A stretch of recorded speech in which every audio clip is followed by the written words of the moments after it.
Hello guys, welcome to another video, and this time we are recapping Moza Challenge round number 1.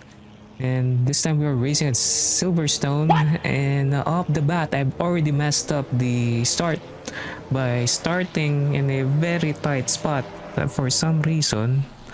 But anyways, going in turn number 1, we did came off smoothly and nothing of significance. No crashes happening in turn number 1, which is a telltale sign that the grid is civilized. Apart from this white and black Ferrari, who was going off track, almost collecting the Porsche. We also almost just by the skin of our teeth, almost collecting the Audi of Perez. So that's Perez in front, and the white and black Ferrari is David, and the light green Porsche is, I think that's Kim, and we're trying to veer to the right hand side just to defend from that Honda, the dark red Honda on our behind. So that's Thompson. He will be on the video a little bit later, as again David almost messing that up going into this onto that chicane. I don't know the turn names here. I only know Maggots and Beckett's and then Brooklands and then the Hanger Straight. But for the most part, I don't know the turn names. And then here's Perez. Perez. No. Clouting Ackerman. And then here's Thompson. So the reason why he yeeted himself around the outside here and I got outdone here completely is because I had to slow down. There's several things happening in front of me, and I don't want to crash out that early, so I had to let off the throttle and hope for the best that they stop crashing in front of me. But with that being said, we did lose one position to Thompson, but overall a net gain because I think 2-3 guys did had a moment going through those series of corners. And yeah, so far so good. Lap number 1 was great. Although we did screwed up the start by starting in a very precarious spot, we still had a clean start. But anyways, we have more pace in Thompson against Thompson going into Maggots and Beckett's. But I am not man enough to go side by side with him because I don't want to risk it and ruin both of our races. And yes, I just let up the throttle and give him breathing space. But anyway, we will unpack the incident here. Here's the black Ferrari. Holy So Moses. the Porsche did miss him. Unfortunately, the Audi did not miss him. In fact, he was like a missile that acquired his target coming into the racetrack. So here's Perez again. Target acquired for Perez, destroying that Ferrari completely, and then Thompson taking advantage. I think the winner of those incidents was Thompson, and maybe partly me because I gained position, but Thompson did make the most out of it by yeeting it around the outside. And again, this is an aerial view, so David missed him. Perez did not miss him. He was a missile going into that. Then the rejoin is quite good this time, and then it almost got overtaken by the Nissan. And here's David clouting the yellow BMW. Double Kill by hitting him and not letting him face the incorrect direction, but almost instantaneously he did receive karma because he got hit by Perez. And then going into Brooklands here, as we see the red Ferrari yeeting it, almost yeeting the black Ferrari. I think BMW got hit here, and he parked it on the left hand side, and then melee is happening left, right, and center. But this time the McLaren didn't got spun. And with that being said, we are now going back to our POV, or Thompson's POV, and we are fighting him right now. So I've been fighting him for several laps, and he's playing with the track limits here and there. Nothing wrong about that. Everybody gets three call outs, and then after the third call out, if you still do it, you'll get a drive-through penalty. So I like that system more than the slowdown penalties that other sim racing titles are applying. And as the chickens are, waking up, I will not edit that out. I'm too lazy to do that. But anyways, the Honda NSX is still in front of us, and I couldn't make a move or couldn't take him out because he just have this superior straight line speed. Like, I'm closing in, I have the better exit, but he just gets away for some reason. Maybe I have too much wing, but I don't know. So here again, I'm catching him in the corners. I'm not about to make a move here because, again, trying to be methodical about it, and he's defending rather well. So Thompson has been defending well going into the I think it's Wellington Straight, right? Let me open my phone. Oh yeah, the Wellington Straight before Brooklands, and now going through Brooklands. Again, I'm winning in the corners, he's winning on the straights. But fortunately, through this series of corners going into Brooklands through Lovefield, he did play with the throttle a little bit too early. And the result was he dipped his tires, his left tires onto the sand. And that made me, and I took advantage of it and went ahead of him. And now that I am unleashed, I've ate up 7.1 seconds worth of time. So we came all the way from 7.1 seconds to catch Kim. But to be fair, Kim did shot his tires super early into the race. Like, he was complaining about tires after the race, and just look at him. I'm not even trying to hit him, but he's struggling mightily. His tires are already dead. Like, I think this is halfway through the race. And here I am about to make a move. We have two views here, one on the spoiler and one on my view.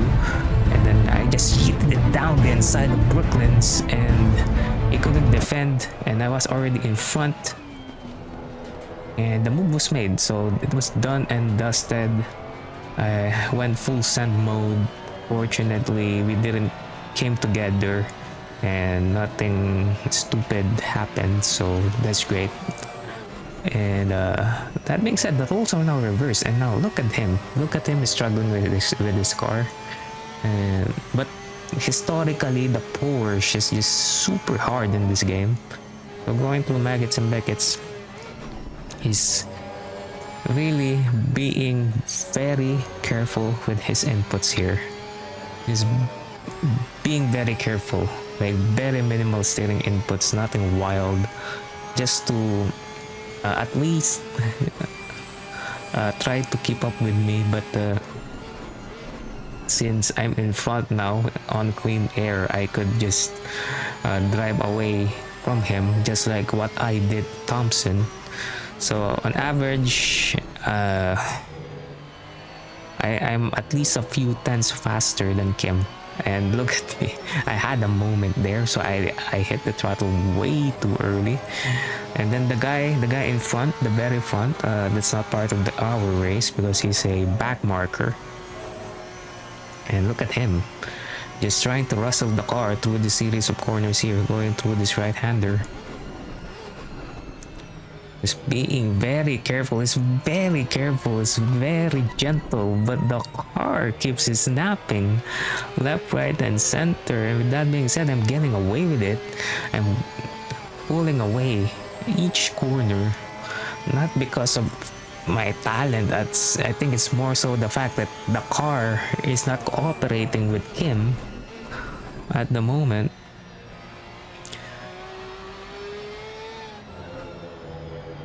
So the car is not cooperating with Kim. His tires are shot in a 25-minute race, no less. Imagine having your tire shot in a 25-minute race. It's just beyond me. And then moving a bit forward, I was already driving into the sunset with 5th place, and look at this guy, Kim just struggling, and this is what broke the camel's back at the end of Maggots and Beckett's. It's just, look at the struggle here. He's steering to the left, but the car keeps going right. Steering left 180 degrees, and then as the car goes to the left, it tries to correct it and goes to steer to the right, steering to the right, but the car keeps going left 180 degrees spin. He half spun, but at least he's not on the walls, so that's great for him. So that's great. And then bonus content, guys. So to cut it short, I finished 5th place. Good results. It was a good day for me for the round 1 of Moza challenge. And with that being said, we will now recap this guy, the buffoon of this race, Mr. David. So we've already captured these moments on the earlier part of the video. I just want to recapture it. Holy so he went off the racetrack, almost collecting Kim. That rejoin was a bit iffy, I should say. And he's flashing Kim. Why are you flashing Kim? You're the one who rejoined like a maniac. So, and then going into this right-hander, let's just say he's very impatient. Because look at what he does here. Diving down the inside, almost collecting the black Ferrari. And a round of applause for not killing anybody there. Thank you, David. That was some Olympic level type of driving.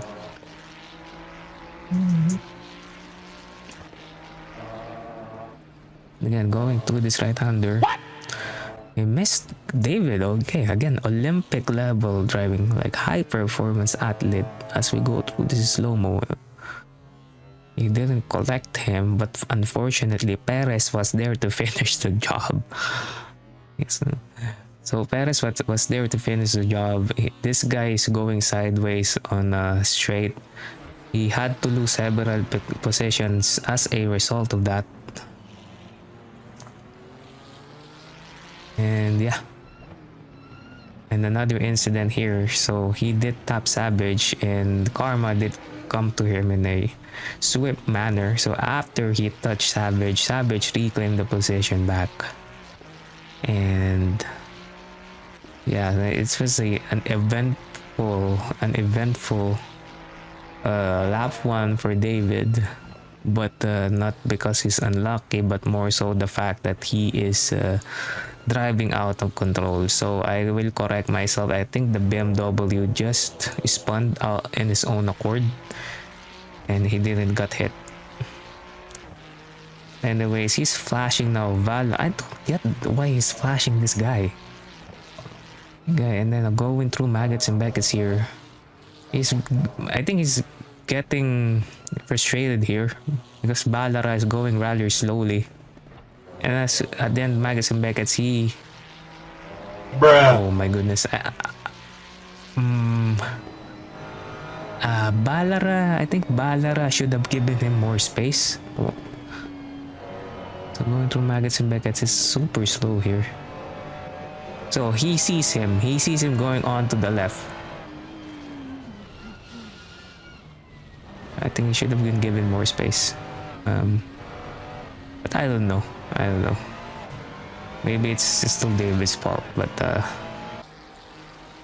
let's see. And now in the next clips. Okay, so he's being civilized here. He brakes when he sees people driving slowly. But going through Wellington Straight. Now, he has the slip that, but the Audi, again, the Ferrari is just dog water when it comes to the straights. But going into Brooklands, he got hit by the brown and black McLaren.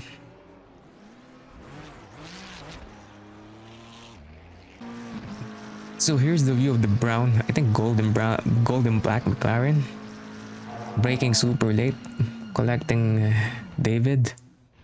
David wasn't at fault there, needless to say. and then moving forward now, and he's going to kill this BMW again around the request. Just sensible driving all around from this guy, and nothing more I could add from that particular scenario. But you know, just good job. Unfortunately, I wasn't in his sights when he was doing this, and then after I think lap number 6, he just decided to park it and then retire from the race.